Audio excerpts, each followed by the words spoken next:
Philosophers talk to our times.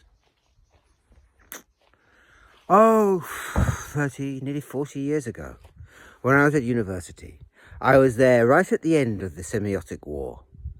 That was the end of that great movement that had begun in the 60s, really, and came to its head about 1972.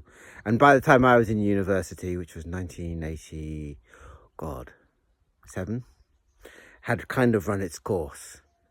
A great movement that saw that the end of man, as its mightiest proponent Foucault suggested, was coming near.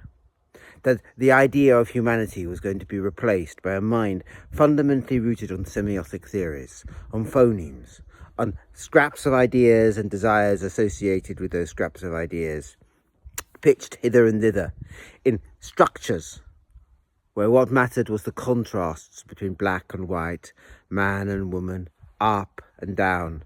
Contrasts that might be learnt or might be innate, but that fundamentally gave a picture of reality.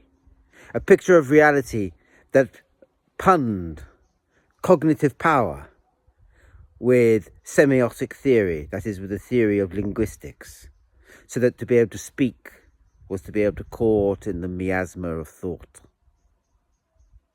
And thinking was akin to speaking.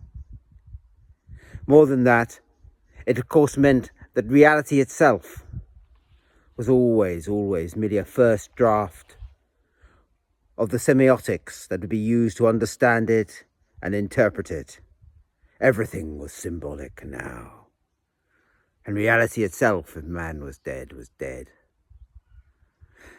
Now that had held the sway at about 75, perhaps a little earlier, when it was replaced by the philosophy of Paul Ricoeur. And Paul Ricoeur, rather sensibly to my mind, pointed out that meaning doesn't occur on the level of the word, but on the level of the sentence and the paragraph and the page. To understand, then, is not to understand individual words locked in meaningless contrasts. No, it is to read the script.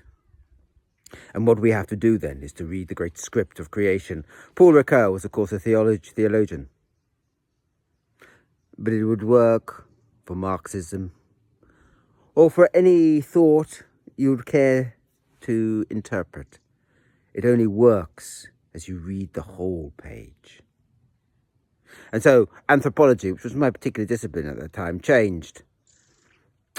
Levi-Strauss was replaced by Clifford Geertz and post-structuralism, and the attempt to read the page but from lots of different perspectives, lots of different angles, lots of different ways, lots of different authors. That much of the structuralist challenge to authorship was kept.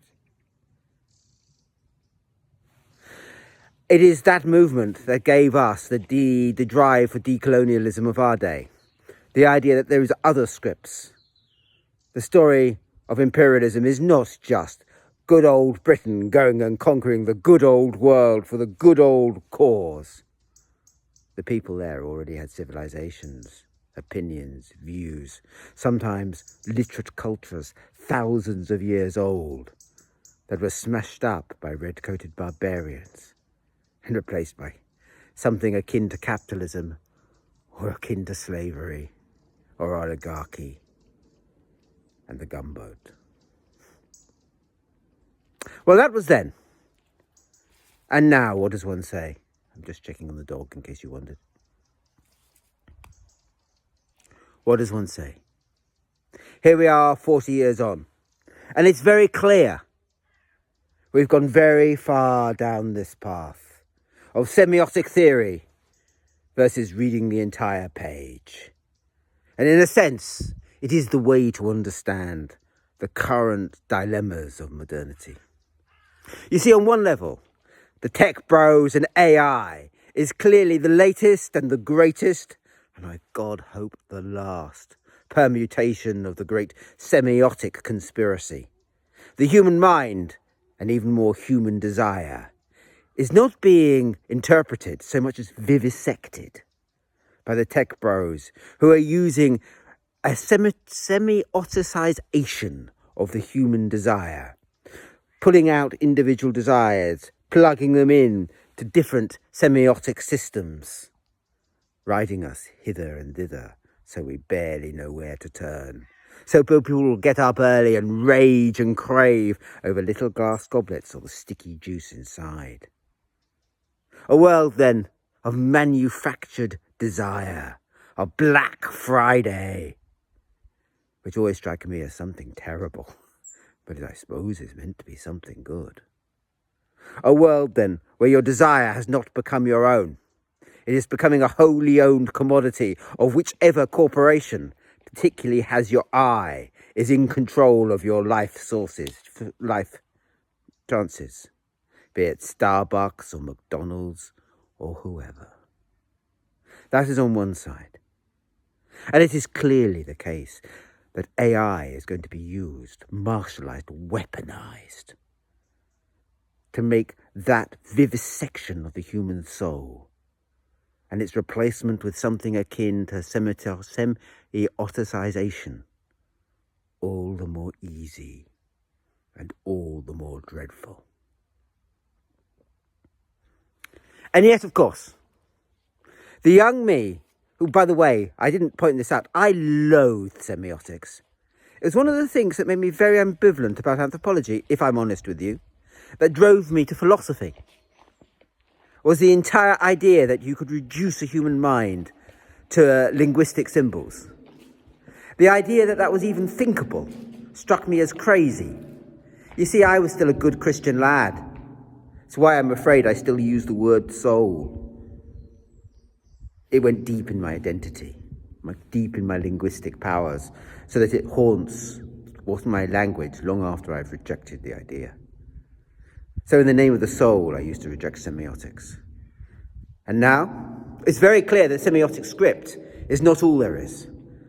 I think that is why you must understand why the tech bros have all got God, and that horrible combination of religion and fascism haunts the world and takes over friends, destroys minds. And why? Because I think if you read the mad, crazy script that is being written in endless little garbled words, the garbled words that were once human desires, if you attempt to read it, you kind of go mad. And that the far right is one successful reading of that script. It is kind of what it means, and also the rejection of it. And since the far right then reject the fundamental globalization that is implicit within the semioticization of humanity, and that bit, maybe they're right on. A certain sort of globalization is clearly highly problematic. We'd all agree about that. And yet, of course, they then read the fact that desire really matters differently from how I would read it. They read it in terms of we need then to understand desire only in terms of local desires, nations, and read the mad script as an impetus to go back to some crazy right-wing delusion. And that is, of course, why you can both be caught up in this semiotic babble and also a fascist, and why the same people are drawing on both. As they write their crazy script, they also read their crazy script, and the meaning is some sort of far-right nihilism. And the rest of us? What of us? What can you say of us? Us dogs that howl at the dawn. Only this, I suppose. For those who are like me, who long ago took my chestnuts out of the desiring fire, it's all a mystery. And I'm all lost, not endlessly wondering why we don't read that other script that is collapsing. There's other writing on the wall. I mean, of course, the world that's becoming unpicked. And those who think like me, of course, are perfectly prepared to smash the semiotic system in the name of the unpicking of the world, and to try to rethink it, and to re-allow it, to re-envisage it. But that, of course, is a very large change, and based in the end, for me, on a counsel of desperation. I'm not a willing revolutionary. I know most revolutions don't end well. But I'm sure as fate where we are will only end in utter disaster. And the rest? Those who promised themselves a nice little political life, normal politics, the world they were brought up in, they have very little ability to understand what is happening.